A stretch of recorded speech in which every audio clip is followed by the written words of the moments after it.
a gente possa gerar muito mais emprego, que a gente possa fazer com que o nosso país volte a crescer. E eu acredito muito... que perderam muito tempo com aquela questão de tentar tirar o Temer, o presidente?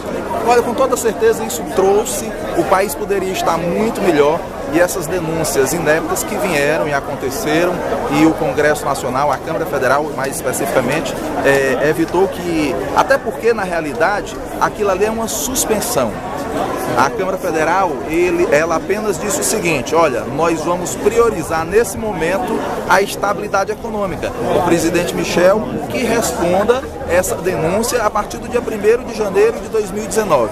Até porque ele ficaria afastado por 6 meses, e aí quando fosse no mês de abril teria que ter uma eleição para presidente da República e no mês de outubro uma nova eleição. Então não existia fundamentação também legal para que essa denúncia continuasse. Então a Câmara Federal, e em sua maioria 251 parlamentares, acreditaram que era melhor hoje deixar o presidente tocar até o final do mandato, até o dia 31 de dezembro de 2018, para que ele pudesse, no mês de janeiro de 2019, responder essas denúncias que hoje o acusam desses fatos que todos nós já sabemos. Então, poderia provocar uma crise maior ainda, porque se deixaria o país realmente numa vara bamba.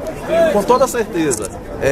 O país que já vem de uma crise do ano 2014, 15 e 16, entraria numa nova crise, ou seja, o país agora aponta para o rumo certo, inflação controlada, taxas Selic também controlada, voltando a gerar emprego, aí enfrentam uma nova crise política que poderia desestabilizar mais ainda, e aí a nossa retomada, que está prevista já para começar nesse ano de 2017, poderia pular lá para 2020. Então a Câmara Federal pensou muito nesse sentido, dos males, o menor para a população brasileira. Deputado, tem condições da reforma da Previdência entrar ainda no próximo ano?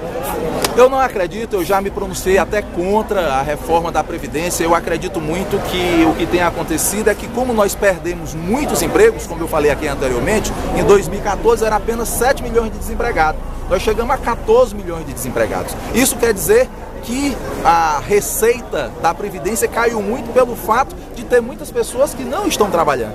Então, com a evolução da economia, com toda certeza, a gente vai fazer com que receita entre na Previdência e que não precise fazer nenhuma reforma na Previdência. Então, não é o momento de nós estarmos discutindo isso. O momento é que a gente esteja, nesse momento, discutindo o quê? Geração de emprego, sobretudo no Nordeste, que é muito sacrificado, e o presidente do Senado, o senador Eunício, que é um cearense batalhador do sertão, ele tem trabalhado muito, e hoje vocês vão ver muitas notícias boas que vão vir para o estado do Ceará, porque o senador Eunício está trabalhando para poder fortalecer o desenvolvimento da nossa economia. Bom, essa semana entrou em pauta lá e foi votado no Senado, o senador votou para acelerar o projeto das adoções. Eu acho que aquele projeto talvez ficará na história do senador Eunício Oliveira. Com toda certeza, muitas famílias hoje desejam adotar uma criança e ficam impossibilitadas pela burocracia. E aquele projeto, ele traz, sobretudo para as crianças que têm deficiência, que têm alguma síndrome, a facilidade da adoção. E existem muitos casais hoje que preferem adotar. E eu acho que quem tem essa responsabilidade, esse senso comum de ajudar o próximo e de ajudar uma criança, sobretudo, que muitas vezes passam 5, 6 anos, 7 anos no orfanato, por conta de uma burocracia travada, e aquela criança que poderia estar em um lar, em uma família, fazendo uma parte de uma família, não está porque a burocracia era muito grande. Então essa legislação ela vai facilitar pelo menos para esse segmento. E um projeto engavetado no Senado Federal, como pode ser uma coisa dessa? Pois é, eu acho que às vezes falta sensibilidade, né? Nós sabemos também que no Congresso existem muitos projetos que passam anos e anos parados. Mas desse não podia. Um desse não podia porque faltava sensibilidade, né? E o presidente Eunício teve essa sensibilidade de trazer essa discussão, uma discussão importante para a sociedade brasileira, para uma pauta positiva, uma pauta onde essas crianças que precisam de um lar possam ser adotadas. Deputado, não seria uma atitude, uma manobra política, não votar a reforma da Previdência nesse momento, já que se trata de um projeto que tem uma desaprovação popular muito grande? Olha, o governo tem falado sobre colocar essa pauta, mas nós fizemos uma reunião na quarta-feira ainda, com a bancada do PMDB, e 90% da bancada do PMDB né, embora o presidente seja do PMDB, não concorda com a reforma da Previdência nesse momento. O que nós queremos esperar é fazer do jeito que está e nesse momento, por que nesse momento que eu falo? Porque nós temos ainda 13 milhões de desempregados. Então, a receita caiu. Se você me perguntar assim, hoje a Previdência dá prejuízo e dá um prejuízo grande para o erário público? Dá. Mas porque nós perdemos 6 milhões de empregos de 2014 até agora.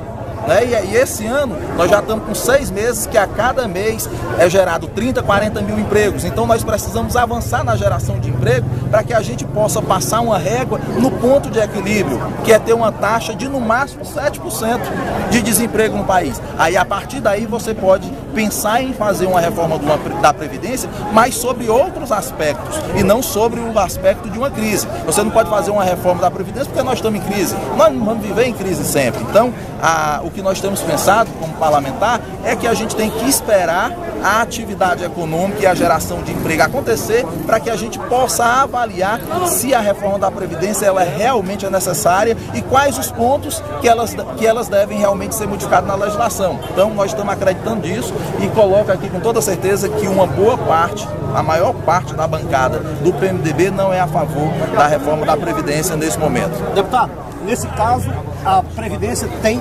déficit? Tem um déficit hoje, esse mês, agora no mês de setembro, foi um déficit de 30 bilhões de reais. Então, o déficit esse ano da Previdência vai passar da casa dos 200 bilhões de reais. Quer dizer que nesse caso é insolúvel? Na realidade, não, mas veja bem, o que eu tenho dito é o seguinte, que essa dificuldade que a Previdência hoje está tendo é de fato porque nós perdemos geração de emprego. Então as pessoas deixaram de contribuir. Então quando as pessoas deixam de contribuir, lógico que esse déficit aumenta. Então a gente tem que esperar um ponto de equilíbrio, de trazer uma taxa inferior a 7%, como nós tínhamos em 2014, no desemprego, para que a gente possa realmente fazer uma legislação pertinente que possa realmente ajudar a Previdência do Brasil.